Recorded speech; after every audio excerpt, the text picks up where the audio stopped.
Geysers, volcanoes, waterfalls. The nature in Iceland is immense.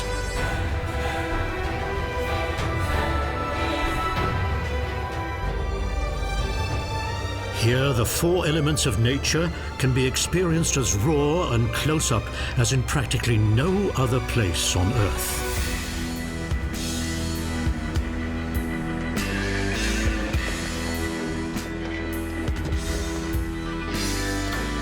Iceland's first settlers were bold from the offset. They emancipated themselves from old Europe in the 10th century by introducing a new form of government. A millennium later, Iceland becomes the first country to elect a female head of state in 1980. 3 years later, the first ever exclusively female party wins seats in parliament. Based on population, Iceland is the most frequent winner of Miss World and Mr. Universe. While its crime, unemployment and child mortality rates are the lowest worldwide.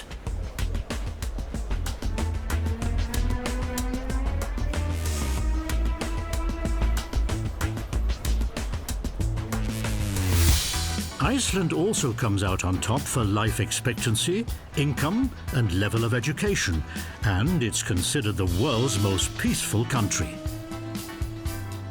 And to top it off, they're said to be the happiest people in the world.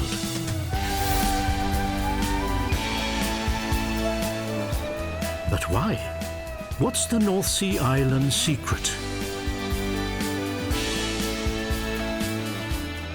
Why are Icelanders so successful? And supposedly happy to boot?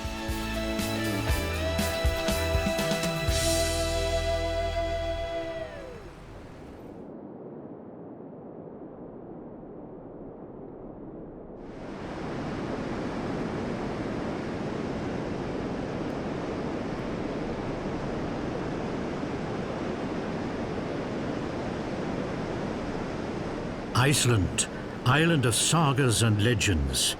Völuspá, prophecy of the seers, is considered to be the most important poem from the Nordic region in the medieval period, and tells a story of the imminent apocalypse.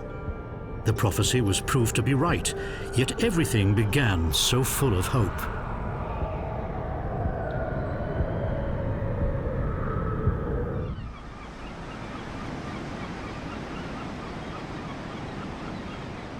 The name Iceland can be traced back to one of the first settlers. Norwegian Floki Vilhjálmsson gave the island its name upon first seeing its icy landscape. During the last ice age, Iceland was still entirely covered by a sheet of ice. The first life only started to develop on the island once ice began to melt towards the end of the Ice Age, a mere 10,000 years ago. There are two elements that have always characterized Iceland's landscape: fire and ice.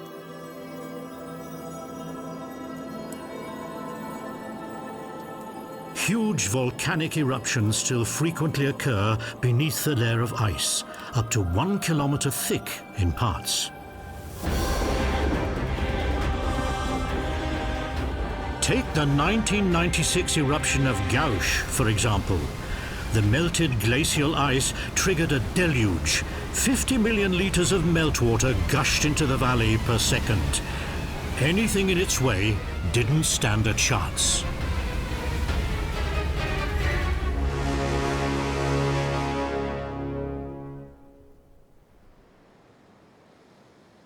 How would someone living in such volatile natural surroundings feel? Would they live in constant fear? Or would the opposite be the case? Would they perhaps get used to the ever-present danger?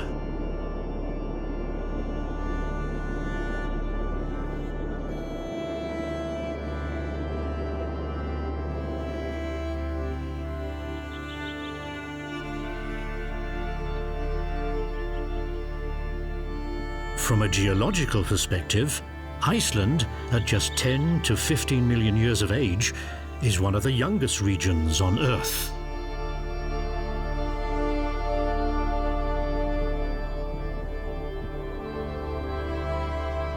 The island has a so-called hotspot to thank for its existence. A huge magma bubble rose from the Earth's upper mantle, creating a dome in the Earth's crust. Iceland also happens to be located on the mid-Atlantic ridge. New oceanic crusts are constantly being formed, resulting in the American and European continental plates sliding 2 centimeters further apart each year. The gaping Almannagjá Gorge in Þingvellir National Park runs right through this rift valley. Is it a coincidence that the first settlers over 1,000 years ago chose this of all places for their annual Thing assemblies? Or did they have a sixth sense for the hidden events deep below the Earth's surface?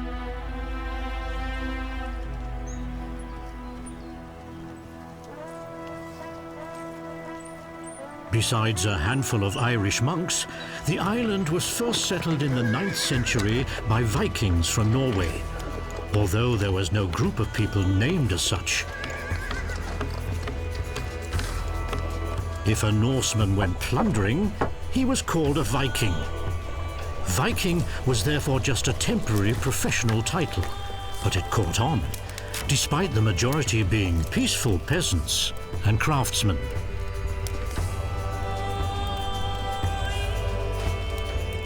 The Vikings lived on farms like these with their clan, that often contained many Celtic slaves. Their traditional longhouses, built from wood, peat and turf, provided protection from the wind and cold.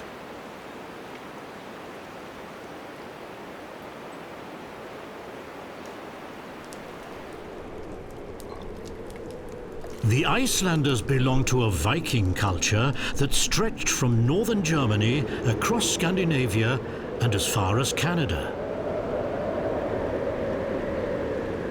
But what compelled them to settle on this cold and isolated island at the end of the world?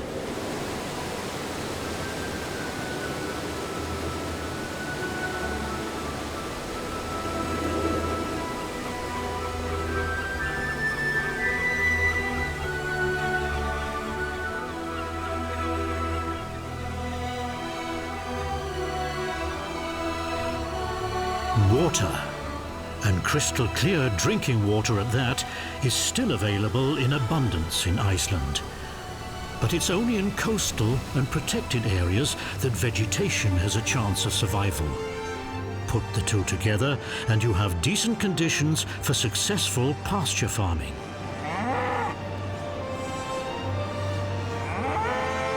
Three-quarters of the country is made up of glaciers and wild rivers, or infertile barren land or tundra, with a stony underlying surface, meaning agriculture is not possible.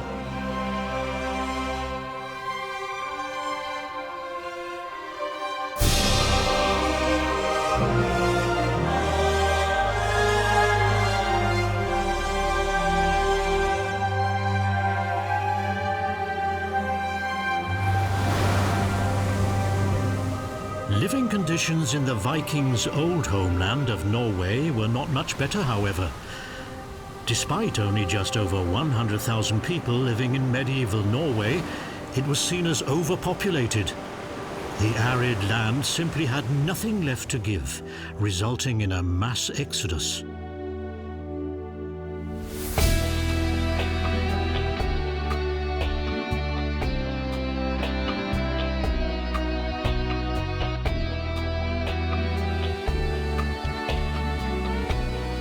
The settlers didn't have a bad time of it to begin with. A warming of the climate granted them relatively pleasant living conditions, as Iceland began to show its more attractive side.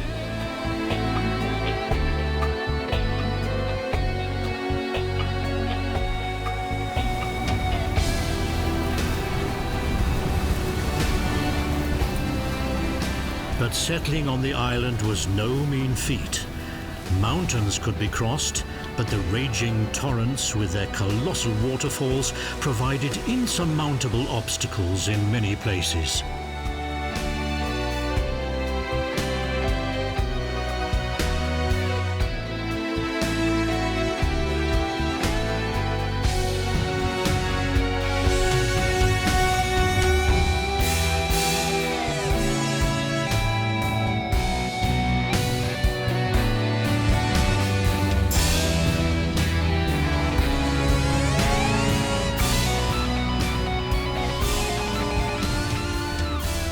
The Dettifoss in northern Iceland. Larger volumes of water crash down here more than anywhere else in Europe.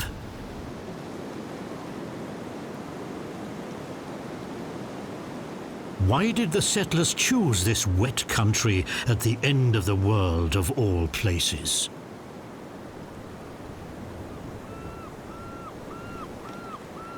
The many rivers here are primarily supplied by the notorious Icelandic low. Warm air masses from the south are confronted with polar air over Iceland. Clouds form, and often empty there and then.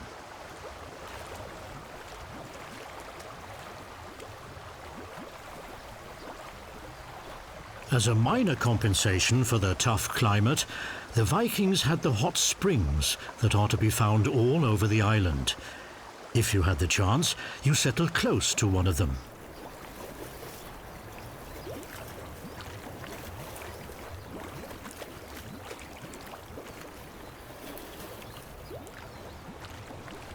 Famous Edda poet Snorri Sturluson had an underground passage leading from his house to the nearest hot spring.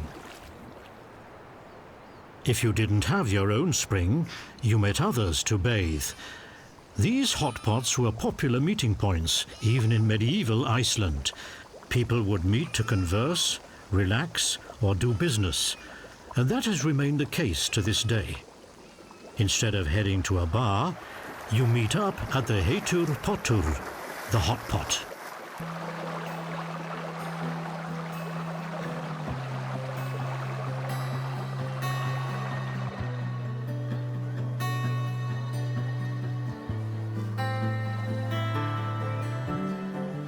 It appears that it was this 1,000-year-old institution that promoted the coming together of Icelandic society, even if it can't be factually proven.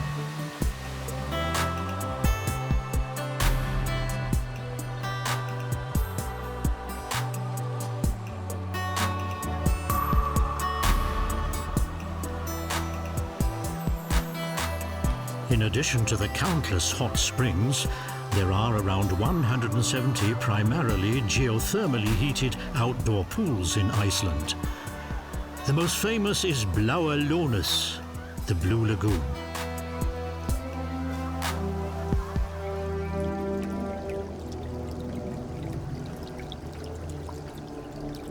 Geyser is derived from the Icelandic geyser, which means to gush, to erupt.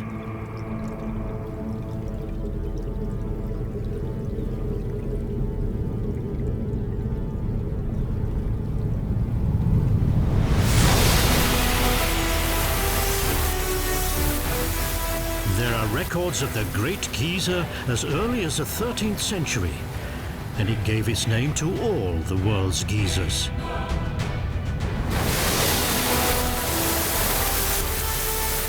Unlike the smaller Strokkur, however, it rarely erupts. Strokkur sprays a 30-meter jet of boiling water into the air every 7 minutes.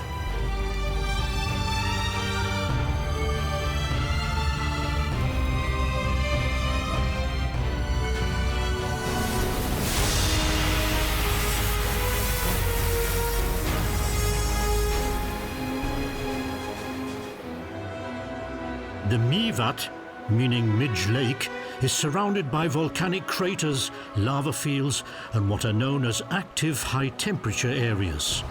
Hverarund, at the foot of Námafjall, is one such area.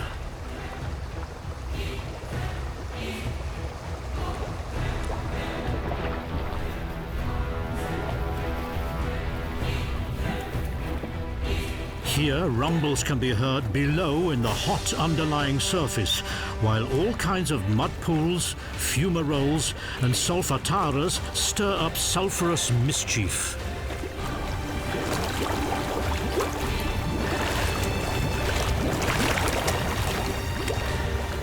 How would the first settlers have reacted when they first saw such eerie places for which they had no explanation? With humility? What forces did they imagine were behind such devilish phenomena?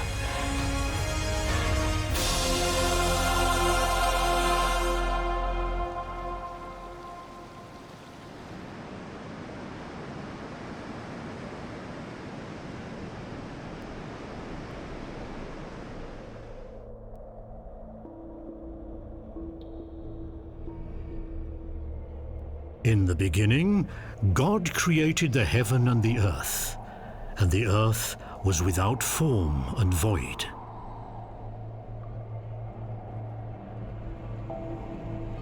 The Christian story of creation from the book of Genesis is palpable here in Iceland. Yet the people who settled here knew nothing of the Christian faith.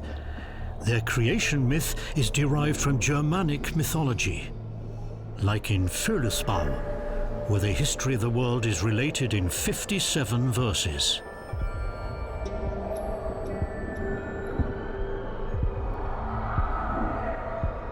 It ends with Ragnarök, the battle of the gods, culminating in the end of the world. The Völuspá was proven to be right. But how did the people know this back then? Could they see into the future?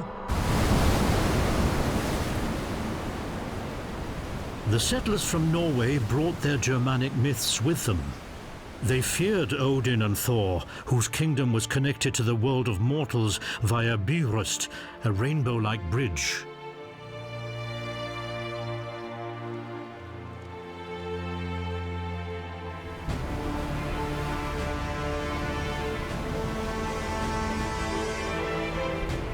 The name Gorafoss, waterfall of the gods, is proof that Icelanders remained faithful to their Nordic gods for a long time.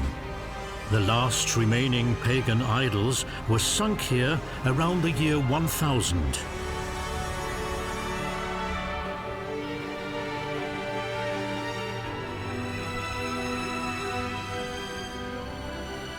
"70 years earlier, something happened in the southwest of Iceland that for the time was quite unbelievable.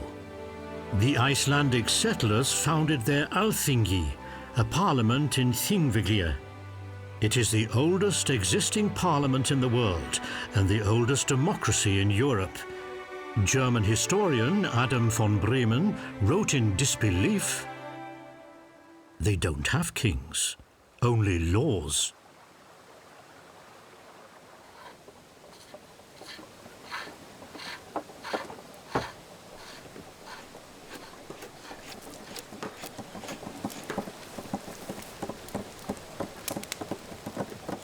But how did the Icelanders come up with an idea that only filtered through to the Western world many centuries later? Because only together could they master the tough living conditions here at the end of the world? Because social cohesion was more important than dominion?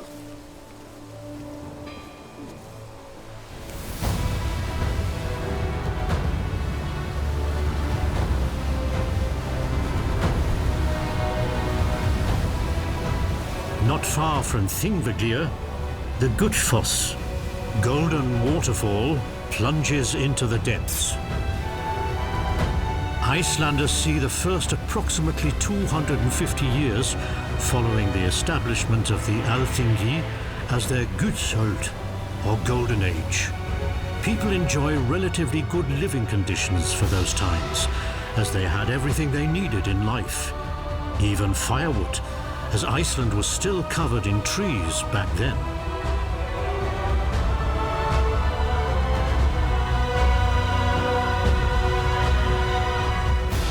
Skogafoss, meaning forest waterfall. The forest here has long since disappeared, however. Only around 1% of the island is tree covered today. At the time of settlement, this figure was around 40%.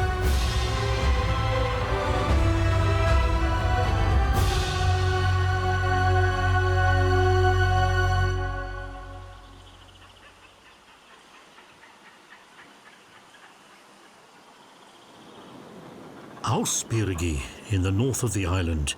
Many parts of Iceland must have looked similar to this around 1200 years ago.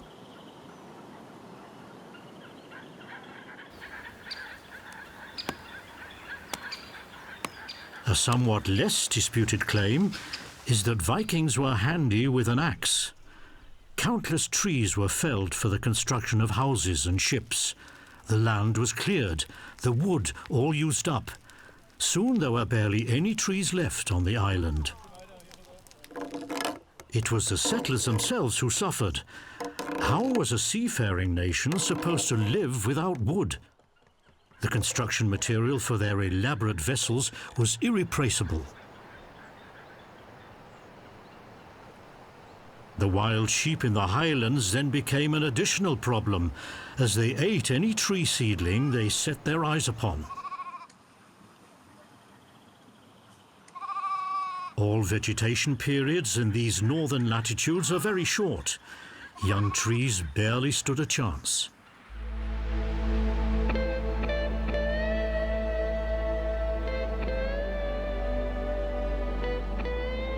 And the Icelanders were quickly made to feel the consequences of their actions.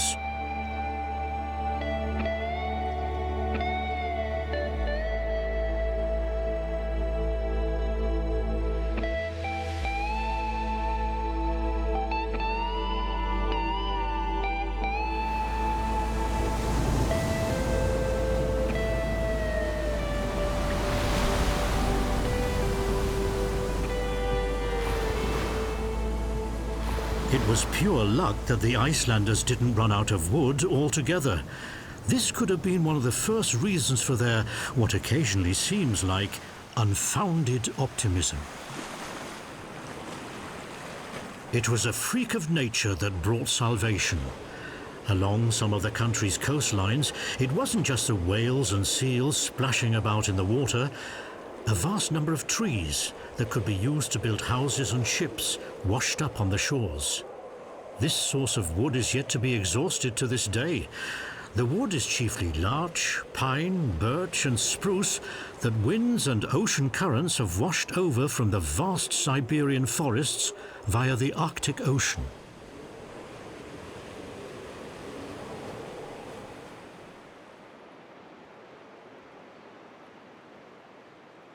Iceland is still suffering the consequences of logging. The state has been investing heavily in reforestation since 1974, however. But it's not quite that simple. To plant trees, you first need topsoil. Pioneer plants, including the lupines that have been sown all over Iceland, grow even where nothing else grows. They enrich the soil with nitrogen and over the years form a topsoil upon which entire forests will hopefully thrive someday.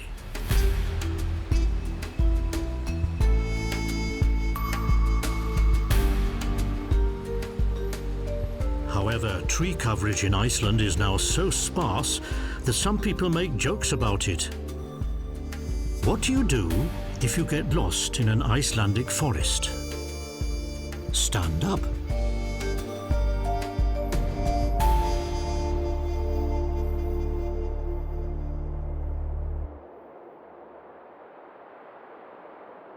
Up until the time the Vikings settled here, there were no mammals in Iceland apart from Arctic foxes.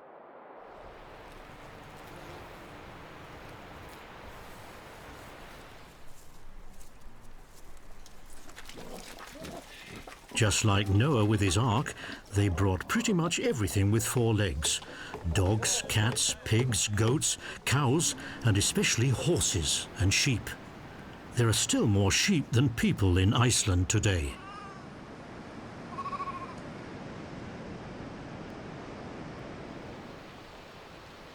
However, at the time there were no streets, which is one reason for the vast number of horses. They are now also bred for export or slaughtered for meat.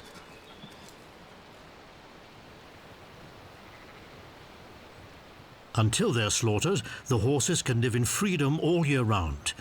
The island provides enough space for everyone, and it was a given norm for the first settlers that the horses and sheep would be sent off to the highlands over summer. Not much has changed to this day. A spectacle in which the whole family helps.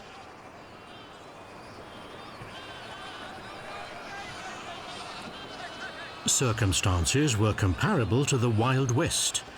Icelandic sociologists found character traits in their countrymen that are in line with those of Scandinavians and the American pioneers, such as their strong work ethic, for example. Authorities, on the other hand, are not so important to Icelanders. People live more in the here and now and look less to the past. Their optimism is another trait that Icelanders share with Americans, who also emigrated from mainland Europe. Coincidence?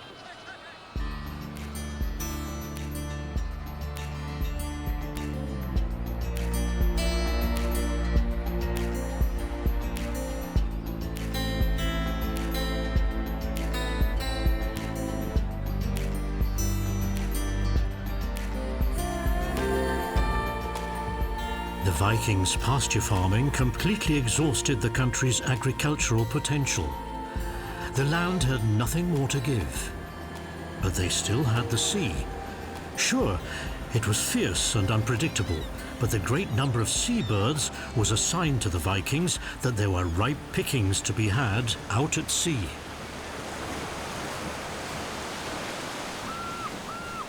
Seagulls, terns, eiders, razorbills, oyster catchers, the list of seabirds native to Iceland is a long one. There are 377 species of birds here in total.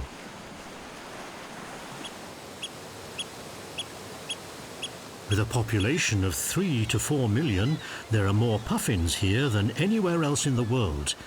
This exotic bird, whose species is endangered, is an excellent swimmer that has been seen at depths of up to 50 meters. Although the puffins seldom have to dive too deep from Iceland's cliffs, as the sea here is abundant in fish. Fish, in addition to lamb and horse meat, therefore commonly featured on Viking dinner tables, as did birds' eggs, if the family happened to have a fearless climber.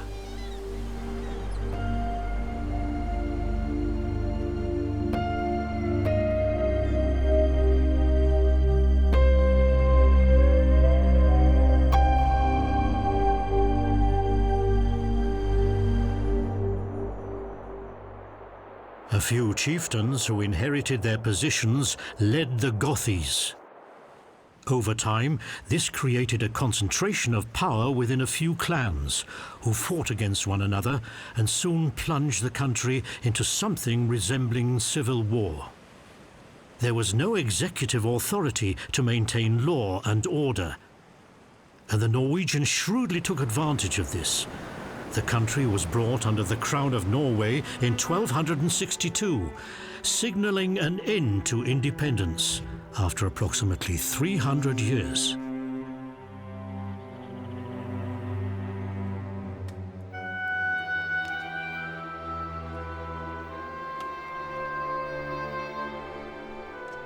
The people longed for peace, even if it had to be under Norwegian rule. But they had no idea that everything was going to get a whole lot worse.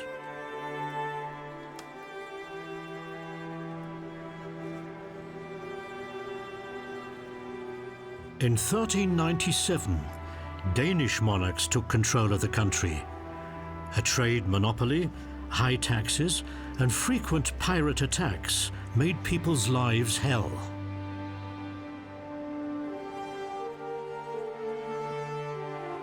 The Danish king, Christian III, rejected proposals to build houses for the poor and homeless, on the grounds that the poor should trust in the helpfulness of their fellow people. This era of repression has been etched into the collective memory of Icelanders, which can still be seen today. For example, in Icelanders' restraint towards the EU.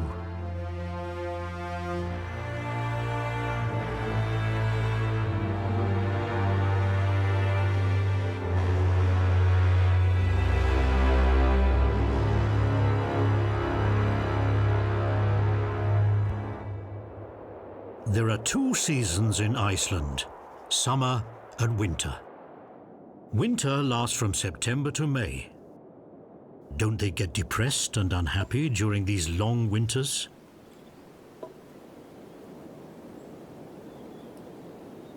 If scientific research is to be believed, the opposite could in fact be true. According to the get along or die theory, survival is very easy in warm regions. To exaggerate, fruit falls from the tree straight into people's mouths. In colder climes, people have to pull together to survive the winter. That gives them a sense of community. Happiness is a social thing after all.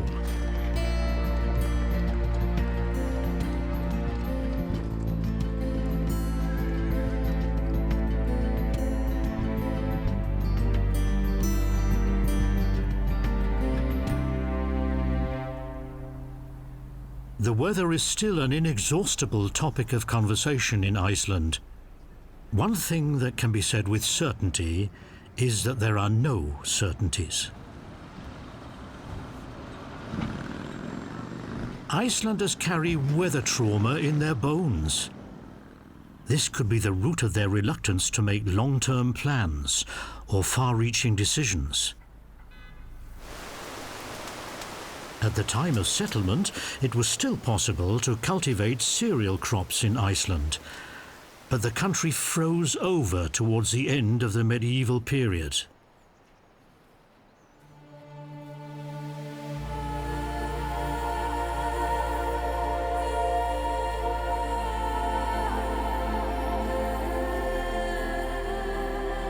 This spelt disaster for the already cold island. The glaciers advanced even deeper into the valleys and fjords, which until that point had been fertile.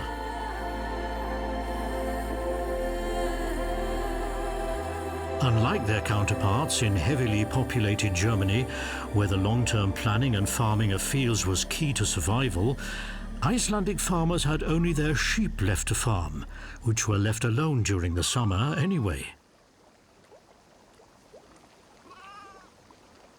A rich person was someone who had lots of sheep. Even today, the Icelandic word fjör means both sheep and money. And the old word for shepherd, fjörður, is still used to mean treasurer. So does this disprove the get along or die theory, which can have racist overtones, or are the Icelanders just a special case?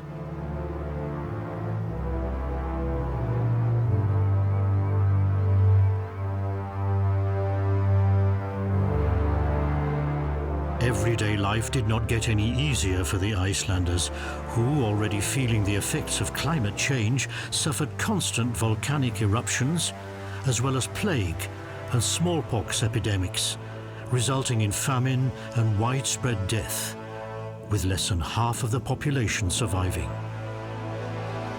Barely a family or farm was not affected. What expectations would the people have held for the future?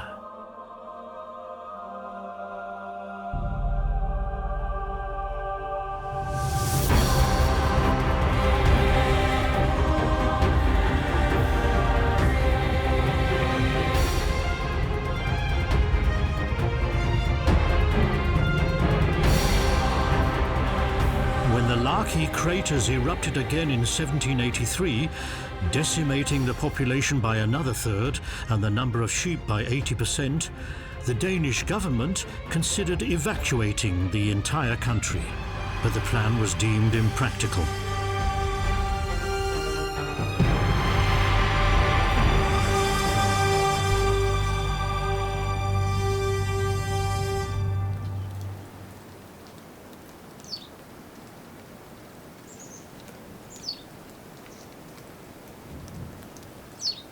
The survivors continued to suffer.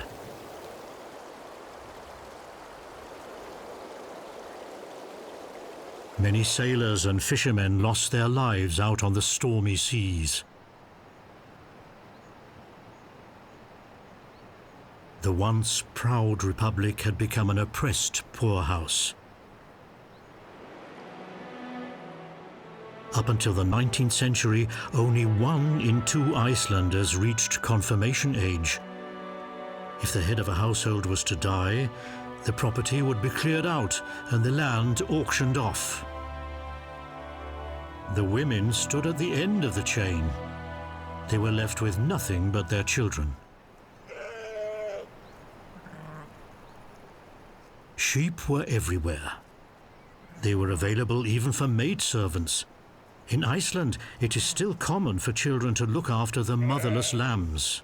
Everyone had their own heimalinga, meaning brought up at home. That was the name they would give to their little adoptee.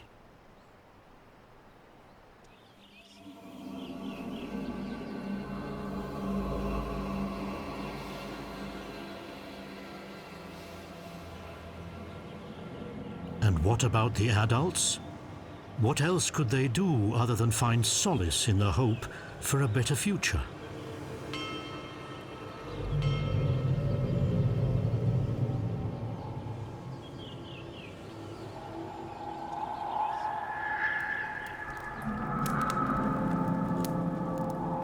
There were also the daily kvöldvaka, literally meaning evening wake, where people would tell each other old sagas, which, as historians know now, reflect a 13th century Iceland that was plagued by blood feuds. The hero usually dies by the end of these gruesome tales, but not before he has restored balance in society.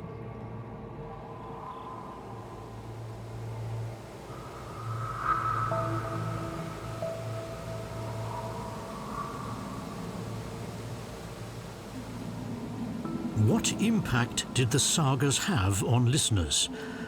Was their effect similar to today's antidepressants? Although most of the sagas give little cause for optimism, they do provide a sense that the hero has died for a noble cause.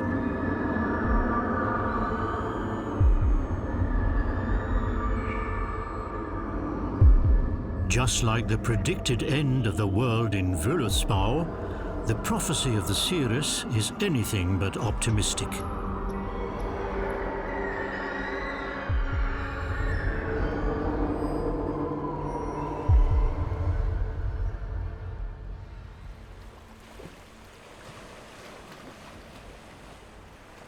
After centuries of exploitation, resistance began to stir in the first half of the 19th century.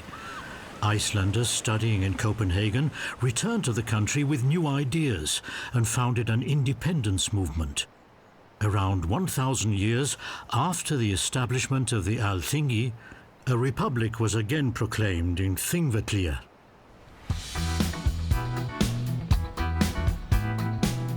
One year later, construction began on the Hallgrímskirkja, which would soon become a landmark in Iceland, taken to represent this new confidence.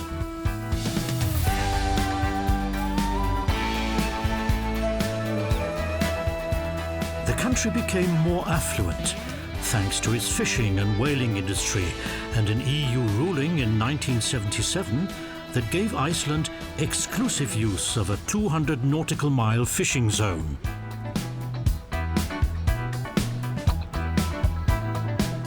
The concert hall is the latest emblem of a country that is still swimming in money, despite the banking crisis.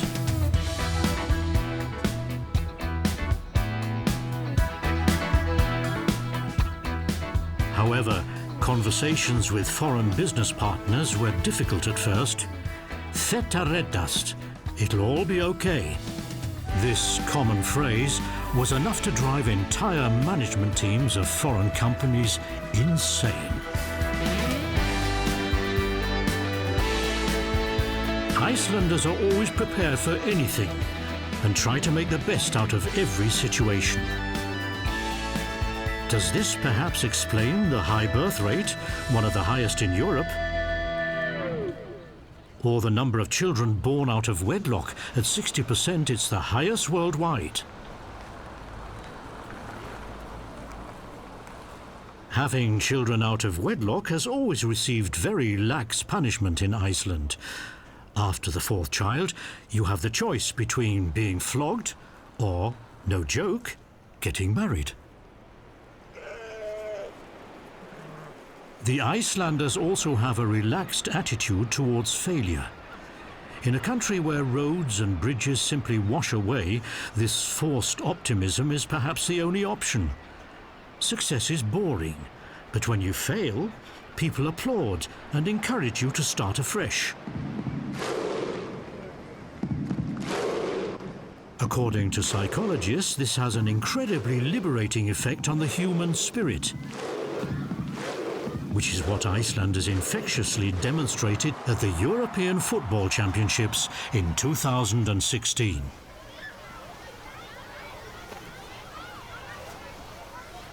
When it comes to female emancipation, no country tops Iceland. The island has been undisputed world leader in this respect for years. No country in the world has a higher percentage of females in leadership positions. For decades, Iceland's economy has relied on fish export. In recent years, however, tourism has overtaken it as the most important export industry. To meet the needs of the ever-increasing influx of visitors, new buildings are being constructed everywhere, with fatal consequences.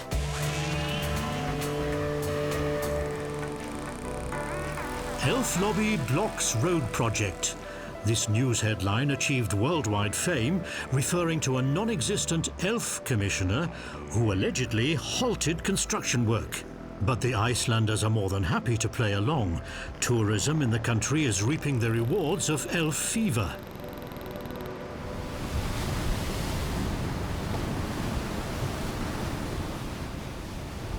The number of overnight stays by foreign nationals in Iceland has increased almost 20-fold since 1980, which is why many people are now calling for tourism to be contained. Icelanders are more than capable of taking quick action if necessary. The small country, where almost everyone seems to be related or to know each other, often appears to be one large extended family. In their pragmatism, they never shy away from taking drastic action.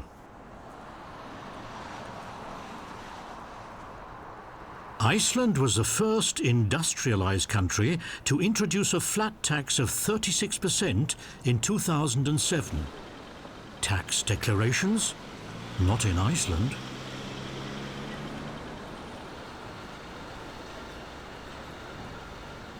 Economically speaking, Icelanders are still in good health, despite the banking crisis. But is this why they're happy?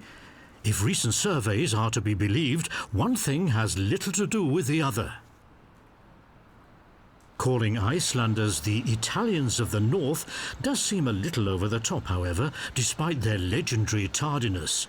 There is a certain sadness and gravity to be sensed from these people from the edge of the Arctic Circle. It makes them enjoy the warm days even more.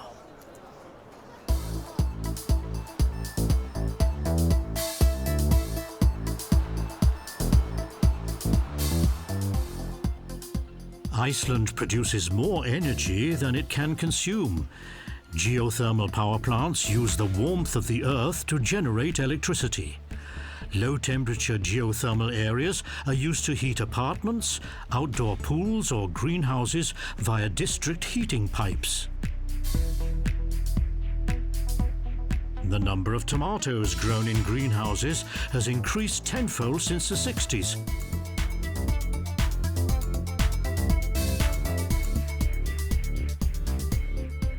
Thanks to geothermal energy, greenhouses do not contribute to the greenhouse effect and are far better for the environment than the recently built aluminium smelters, according to conservationists.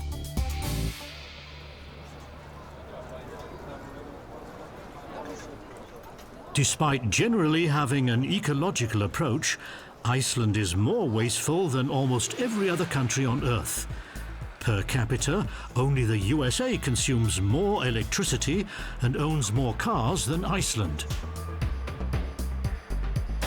Is this what makes them the happiest people in the world?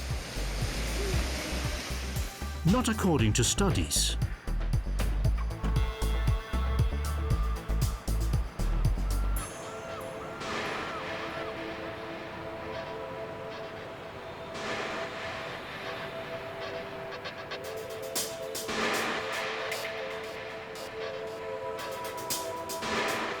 While the capital, Reykjavik, is bursting at the seams, rural areas are becoming increasingly desolate.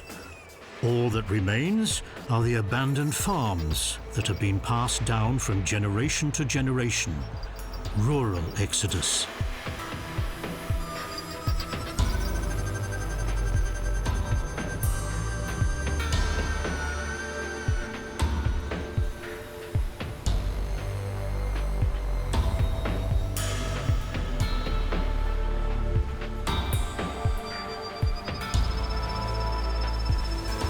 In some places, like here in Njótur, resourceful farmers have at least set up an open-air museum with the relics of the past. Sadly in vain, as practically no one embarks on the long journey to visit it.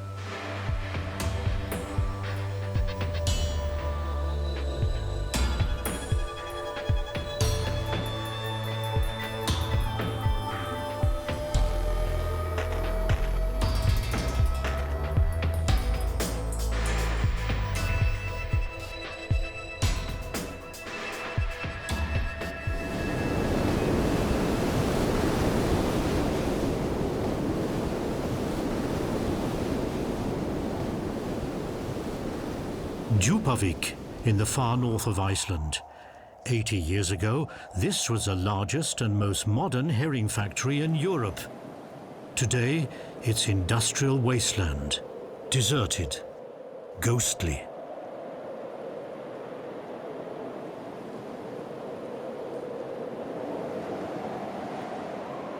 Growth and decay, rise and fall, beginning and end. It all somehow becomes intertwined here on this rugged island in the North Atlantic. A country in which misfortune is only one step away, and the next volcano eruption could spell disaster.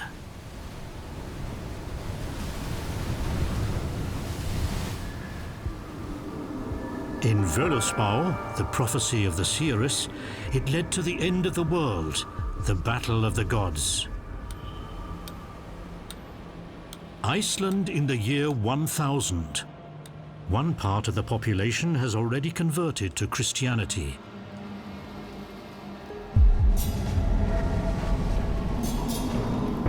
The other still believes in Thor and Odin.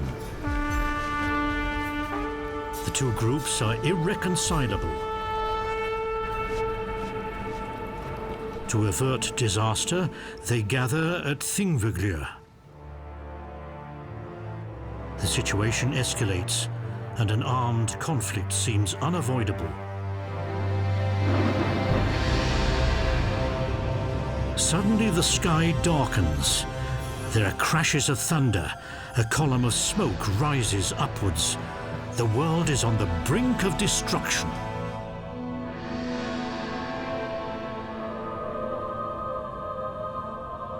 The cause is yet another volcanic eruption, one of many.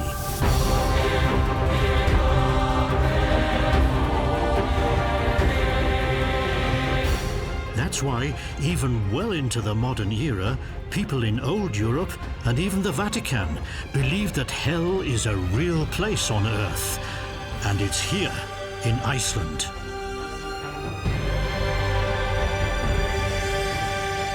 In any case, they didn't turn their weapons on each other. They showed their pragmatic side once again and opted to preserve unity within the country and to introduce Christianity.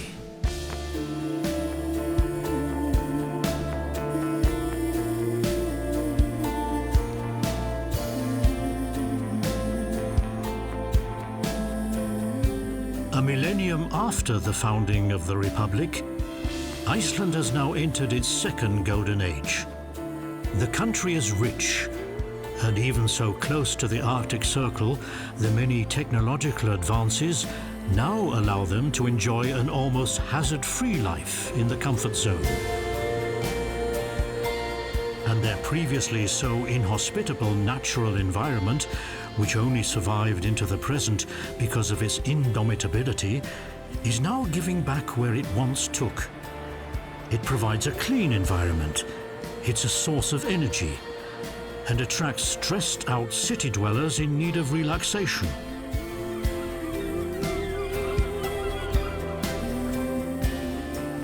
Icelanders have had no other option throughout their history.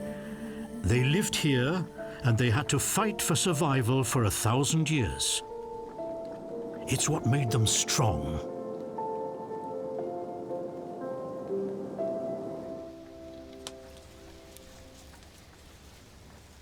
Just one question remains to be answered.